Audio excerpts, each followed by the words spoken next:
Well, I woke up bright and early this morning after dreaming in gold, and the Oscar nominations were announced, of course. Big day for Hollywood and movies and all that. So I wanted to do a video of my reaction to the nominations and some thoughts on them, possibly some predictions, things like that. First thing I want to start with, I would say, a criticism of the Academy. I've been criticizing this pretty much every year since I've been up on my YouTube podium, reaching, dozens upon dozens of people who will hear my words. Academy, 2010, you started this thing where we have 10 slots for Best Picture. In these now 6 years, you've filled those slots once. So, shit or get off the pot. Do we need 10 slots? Apparently not. If you're not going to fill them, why have them? Just bring it down to 5. We have 8 nominated motion pictures this year. May as well just be 5, honestly. Honestly, they kind of do it. Well, they said their intent to do it was, so we can get more variety and things like that. More often than not, it's been most of the same. But anyway, in true Academy fashion, there have been some surprises this morning and some snubs, and wanted to talk about a little bit. I wrote down some of the more major, more interesting, in my opinion at least, nominations. So I wanted to go through them real quick, hopefully. So let's get right into it, and I'll share some thoughts. Best Visual Effects. We have 5 nominees. We have Ex Machina, Mad Max Fury Road, The Martian, The Revenant, and Star Wars The Force Awakens. A very interesting list. What we see here, we do see some movies, that have outlandish and very impressive special effects, but also some that are quite a bit more subtle. Like you think about The Revenant being nominated for Best Visual Effects. Like, the best thing about that movie is the visual effects. You don't really notice that they're visual effects. Almost the same with Mad Max too. They showed that video where how they enhanced kind of the look and feel of the practical effects with the CGI, which I think a lot of people were impressed by. So I think maybe Mad Max might actually have the edge over something that's hugely special effects based, like special effects every second, like Star Wars. And of course The Martian and Ex Machina. Kind of the surprise on the list, I'd say. So we have Best Music Original Score as well. Also a very interesting list. So let's go through that. We have for Carol, Carter Burwell. The Hateful Eight, Ennio Morricone. Sicario, Johan Johansson. Star Wars The Force Awakens, John Williams, because of course it's John Williams. And Bridge of Spies for Thomas Newman. This is an interesting list. For one thing, we have a lot of very talented composers here that have never won. In fact, Carter Burwell, who's kind of developed a reputation as being kind of a legend in the music industry as a whole, and focusing a lot more on movies lately, never got a nomination. Got some Golden Globes, or Golden Globe nominations, but never an Oscar nomination. So this is a big deal for getting nominated for Carol. Of course, Ennio Morricone, one of the most recognized composers. Even if you don't know the name, you know the good, the bad, and the ugly theme. There's at least that. But at the same time, do we want to see him win and see Quentin Tarantino get up on the stage and ramble on? I don't know, maybe we do. Actually, yes, absolutely I do. John Williams, just a brilliant composer, needs no introduction. But here's something that's interesting. Thomas Newman. Always a bridesmaid, Thomas Newman, never a bride. 12 nominations, or I guess now this is his 13th. Never won, which I think is a sin. I think he's done some of the best scores of the last 25 years. Never won a little gold man. So I think this potentially could be his year for Bridge of Spies, just as kind of like, how they gave Randy Newman after on such a losing streak for Best Original Song, Monsters Inc. I think might be his time, either him or Ennio Morricone.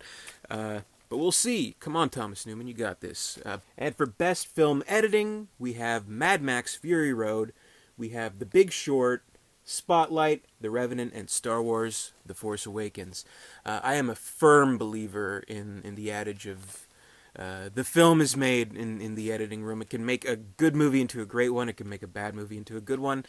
Hugely important. And I do feel with the Oscars, kind of the 3 big awards that kind of represent the movie as a whole would be one, of course, a Best Picture nomination, two, a screenplay nomination, either adapted or original, and editing. I think editing is a very important award, and we have some key movies here.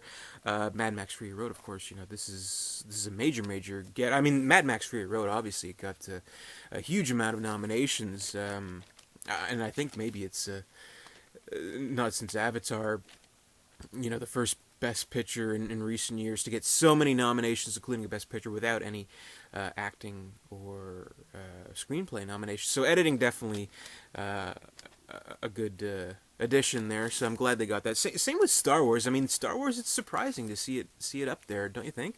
Even though I did a video yesterday predicting that Star Wars would get a kind of pat on the back nomination. This is the closest thing we've seen to that. Not a Best Picture, but not too shabby. And The Revenant, of course. It's hard to say at this point. I think Mad Max will get it. I really do. It won't win Best Picture, but Best Editing, I think that's, aside from Screenplay, I think that's kind of the follow-up award. Cinematography, we have Carol, we have The Hateful Eight, we have Mad Max Fury Road, The Revenant, and Sicario. Again, very talented lineup here. Roger Deakins, of course, famous. I don't think he's won yet either, so I think he's got like a whole bunch of nominations. Give him something. But at the same time, Robert Richardson doing the whole 72mm thing. Do they want it, or a 78mm thing? Do you think they want to give him something for that to kind of harken back to the days, or they want to do something that's a little more modern? Hard to say, but it should be interesting to find out on the big night. Best Adapted Screenplay: The Big Short, Brooklyn, The Martian, Room, Carol. I haven't seen any of these movies, so it's hard to say. Nick Hornby for writing Brooklyn. That's kind of interesting. Like he's a great author, and he is kind of in recent years moved to movies too. So it'd be interesting to see him get a nomination. I've heard Brooklyn is good, but I've also heard Room is very good too. And I've heard all these movies were good. I guess that's kind of the point. So hard to say. Bridge of Spies, we have written by Matt Charman and two guys you've probably never heard of. Ex Machina by Alex Garland, kind of a surprise there. Inside Out, written by Joy, Disgust, Fear, Anger, and Sadness. Spotlight, written by Josh Singer and Tom McCarthy. Straight Outta Compton, written by Andrea Barloff, Jonathan Herman, Lee Sage, and Alex Wenkus. That was the kind of the big surprise. A lot of people were kind of rooting for Straight Outta Compton to possibly get, Best Picture nomination. Again, I feel, among screenplay, editing, and Best Picture, this is kind of a runner-up type of award. So that's kind of an honor. As for who will win, hard to say. Probably going to be I'd say Spotlight, maybe. I don't know. But let's get into the acting right now. We have Best Supporting Actress, Jennifer Jason Leigh, The Hateful Eight, of course. Alicia Vikander for The Danish Girl. Kate Winslet for Steve Jobs, who, of course, won the Golden Globe. Rachel McAdams for Spotlight. And Rooney Mara for Carol. Rachel McAdams, that was kind of surprising to see. I love Rachel McAdams. She's a talented, beautiful, wonderful Canadian actress, and it was kind of a surprise to see. So it's hard to say. I kind of thought maybe with all the love Mad Max was getting, that maybe just maybe Charlize Theron would get kind of a sneak-in nomination. But we have some good actresses here. Jennifer Jason Leigh has been getting buzz ever since she signed up for the movie, basically. So this one's hard to say. They might kind of have to give it to Kate Winslet, though, because she is undeniably one of the best actresses of our generation, and she already has the lead actress, so why not give her a supporting, give her two little gold men, I say. Best Supporting Actor, this is always an interesting category. Mark Rylance for Bridge of Spies. He's been getting a lot of buzz, and the movie hadn't been, so it was kind of a surprise to see it get so many nominations today. We have Sylvester Stallone for Creed, playing Rocky Balboa again. You understand, you got a nomination. Tom Hardy for The Revenant, also kind of a surprise, but not really. Like, you think they just should have given it to him for all the awards. Mark Ruffalo, one of my favorites, for Spotlight, and Christian Bale for The Big Short. This is a tight category. Obviously, the sentimental favorite is Stallone. But with Hardy in the race, it's hard to say. It really is, but get me a t-shirt that says Team Stallone. Honestly. Stallone can do it, Best Lead Actress, we have Kate Blanchett for Carol, Brie Larson for Room, Saoirse Ronan for Brooklyn, Jennifer Lawrence for Joy, and Charlotte Rampling for 45 Years. Charlotte Rampling, obviously, the surprise in this category. I could probably, quickly look her up and pretend I know what this movie is and who this actress is. And I'm sure she's a great actress. Kind of like, they always kind of go for possibly an unknown or just possibly someone who's always kind of been around for years and just finally give them something to celebrate them. So I guess that's kind of the case here. It's hard to say who will win this category. I would say, honestly, I mean, they're not going to give it to Jennifer Lawrence again. Come on. Kate Blanchett, she just won recently. She has 2 Oscars already. Maybe it'll be Brie Larson's year. Wouldn't it be adorable to see her come up? She's still so unjaded by the whole. Did you see her Golden Globe speech? It was sweet, so let's hope for that. Best Actor in a Leading Role, Bryan Cranston for Trumbo, Leonardo DiCaprio for The Revenant, Michael Fassbender for Steve Jobs, Some Asshole for The Danish Girl, and Matt Damon for The Martian. Another interesting lineup. I was actually really surprised because his buzz wasn't too high up there, but Bryan Cranston, just a great actor, finally getting, he has a million Emmys and Golden Globes, but no Oscars, so this could be the start of something beautiful with Trumbo, so that was a nice surprise to see. Obviously, I mean, Michael Fassbender, one of the best actors of this generation, Leonardo DiCaprio, one of the best actors of this generation, and you know what, I'll say it, Matt Damon, he's up there among the best actors of our generation. Hard to say who will win. I read once on an IMDb message board that there is a conspiracy against Leo, and you can bet your life savings that he'll never win an Oscar. I don't know if that's true, but, consider the source. It might be Matt Damon's year. Honestly, it might be. Or they might kind of go for a surprise with Fassbender. Leo has the edge because he has the Golden Globe. I'd love to see him win, but do we want to see him win specifically for The Revenant? After, great roles in The Wolf of Wall Street, The Aviator, those were better performances, I feel. So, who can say? It might be Matt Damon's year, actually. Best Director. Alejandro Gonzalez Iñárritu for The Revenant. Tom McCarthy for Spotlight. George Miller for Mad Max Fury Road. Lenny Abrahamson for Room. And Adam McKay for The Big Short. Adam McKay, that was another big surprise. I mean, wasn't he in line to do Ant-Man? Good career choices, man. Oscar nominated Adam McKay, a great comedic director. I've always thought he has such a sense of characters, and he is such a generous director, I feel, with his cast. So that's kind of what they kind of want to look for in certain aspects of, this godly director, whatever. I'm thrilled to see him get a nomination.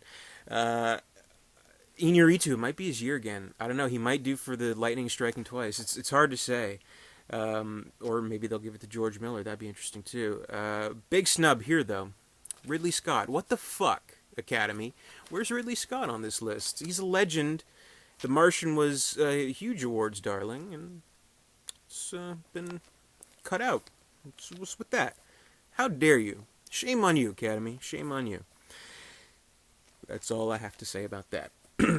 Best Picture. We have Spotlight. We have The Revenant, Room, Brooklyn, Bridge of Spies, The Martian, Mad Max Fury Road, and The Big Short.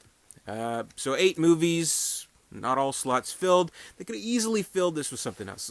Straight Outta Compton, Inside Out, The Hateful Eight. You'd think The Hateful Eight would get some nominations. I don't even know. Like Carol, it got a whole bunch of nominations. Even like Star Wars, I said yesterday.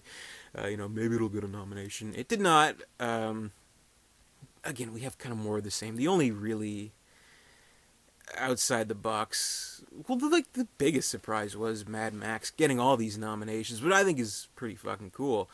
So I'd love to see it sweep. Think about it. It's the 4th movie in the franchise. It's a soft reboot, sort of.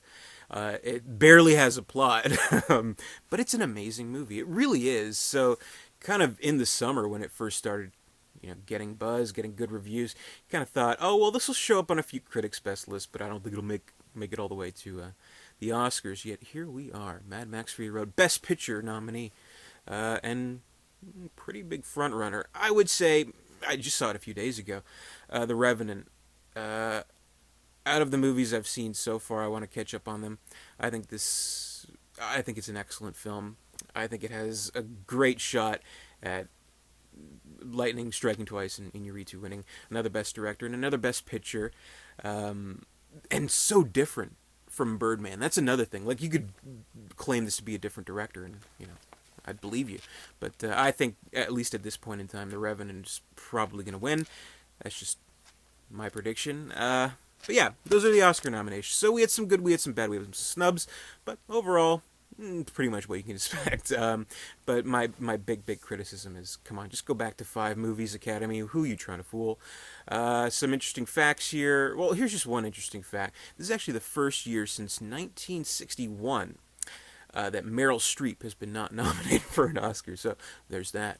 No, I'm just kidding. But it's been a while since, like, we always see her every year, so I guess she's going to go on vacation or something. But anyway, I'm very excited, as always, and as I close this video, I'd like to make an announcement. I'd like to invite you to tune into my channel this month, February, 31 Days of Oscar. I've been doing it the past 2 years. This will be the third, where I review Academy Award winning and nominate Best Pictures. So I'm very excited to do that once again this year. So I hope you'll join me for that. But stay tuned in the next couple of weeks, couple of days for that to start. Comment, rate, subscribe, all that good stuff.